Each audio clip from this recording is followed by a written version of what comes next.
Hi, I'm John, Hi, I'm Maria. and this is our fourth Empowered Relationships podcast. The theme for today is all about proper and healthy communications in a relationship, not making assumptions about what the other person thinks or having expectations that aren't necessarily true. Isn't Yeah, that it, Maria? that's it.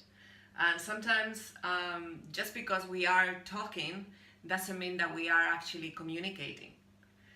Um, One of the things that I find when I'm working with couples is that they're not really sharing who they are and where they are in their life with their partners.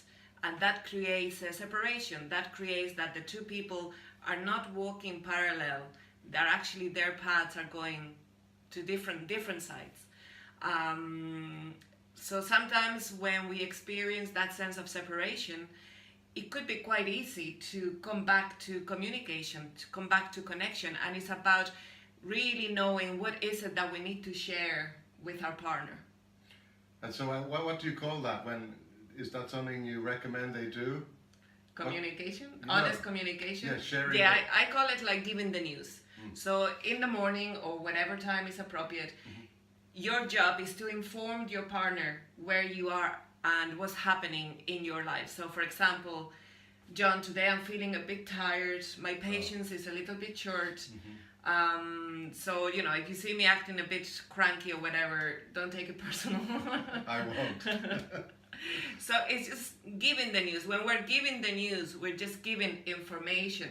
Yeah. This is not about for John to start, but what's wrong with you? Can I help you? What can I do for you? It's just simply about informing the other person where we're at.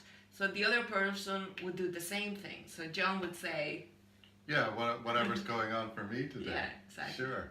I think oftentimes, we talked about before in our previous podcast, sometimes when couples first meet, the relationship can be quite physical and they get to know each other at that level. But in order to deepen our relationship, we need to share cognitively, which means what's going on, what we're thinking, and emotionally how we're feeling too, isn't it? Yeah. So we need to learn to share on those levels. And oftentimes it is a learning because what happens is we tend to make assumptions about what the other person might be thinking or feeling. Oh, we have these expectations too. Oh yeah, she should know or he should know what I'm thinking. yeah.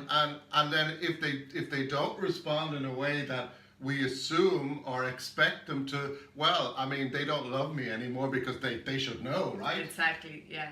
And the thing is, when we go into that place of mind reading, when we expect the other person to know, usually it comes from a place of fear. We are afraid that if we share who we truly are, the other person is not going to like us, is not going to love us. So therefore, we tell ourselves a little story that, if I tell my husband that, I didn't answer the phone because I was annoyed and I didn't want to talk to him, that's the truth. If I say that to him, I'm afraid that he might, get annoyed at me and dislike me and reject me. So I will just say, my phone was in my purse and I didn't hear it. So even though this is, we could say, a small little white lie, but that's creating separation in the relationship because we're not fully showing who we are and we're not trusting ourselves to be who we are and we're not trusting our partner to get to know us. That's totally it, isn't it? And of course, ultimately, it has to start, as with every relationship, with ourselves. We have to have the intimacy into me, you see, but we have to have the courage to be honest with what am I thinking and what am I feeling? That's coherent, in a way that I'm not trying to cover it up. I'm not pretending I'm super positive if I don't feel that way. So first of all, I have to be honest with myself, and that takes a bit of getting used to, vulnerability and honesty around how I am and what I'm thinking and feeling. And then, of course, the next courage really is to be able to share that with my partner without necessarily feeling that I'm going to be rejected or judged in some form or other. But for a lot of people, they don't share because in actual fact, before they even share it with their partner, they're already judging themselves, isn't it? And then here comes your favorite word, validation. Yeah. So, once we give the news, the next step is to validate the person, to validate their feelings, and to validate their experience. Absolutely. I mean, it's such an important relationship skill, isn't it, Maria? The skill, we call it the skill of validation. It doesn't matter whether you agree with the person. It doesn't matter whether you think, what they've said is true or not true. You don't need to fix them. You don't need to solve them in any form or other. Really, the skill of validation is about making the other person feel heard and seen. And safe. And safe in what they've said. So, even if your partner says, well, a UFO came into my room with these little green men last night, validation would say, oh, that's really interesting. Tell me more. Yeah. How did you feel? It's totally about helping the other person to express and to feel supported and safe in their expression. And it's not about agreeing with them or thinking that, wow, okay, you're a bit crazy saying that. None of that is about validation at all, isn't it? Because sometimes we're under the false assumption that when two people are together, they need to have the same experience or the same beliefs or the same likes and dislikes. And that's not true. Because, the real communion of two people comes when we can validate and accept that the other person's experience, I might not understand it, I might not even agree with it, but I honor that is his experience. Therefore, I'm a witness of their experience, and that's what makes the experience real. And that is so healing in a relationship. When another person can hear you and witness you and mirror that back in some way, it really heals in the relationship. Perhaps part of myself that I have difficulty maybe holding or expressing or witnessing. Perhaps part of myself where I was judged when I expressed my truth in the past. And all of a sudden it's not being judged now, it's being held with care and consideration. And it is just so healing, isn't it, when that happens? It is, yeah. So to move away from assumptions, to move away from expectations, because anytime we have expectations, when we are waiting for the other person to behave or feel in a way, that always equals disappointment, because somehow there is something in me that I'm expecting my partner to do, something that I feel I'm not able to do for myself, or that I don't have the belief in myself.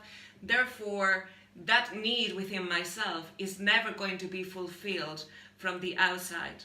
So I need to give my partner a break and I need to take ownership of anything and everything that's to do with me and my emotional well-being, my physical well-being, just who I am, my authentic self.